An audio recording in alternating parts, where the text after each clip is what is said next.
అమ్మ లేకపోతే మనం లేము. తల్లిని ఎంతో ఏడ్పించి మనం పుట్టాం.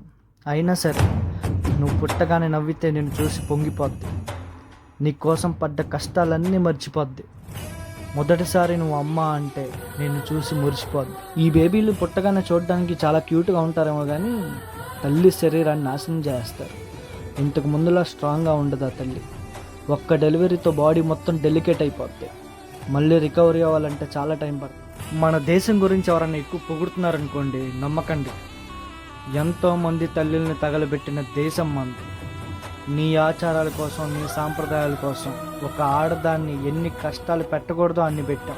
తెల్ల చీర కట్టుకోవాలి, కుంకుమ తాకూడదు, ఏదన్నా శుభకార్యం జరుగుతుంటే రానివ్వరు, ఆవిడ ఎదురొస్తే అశుభం అంట.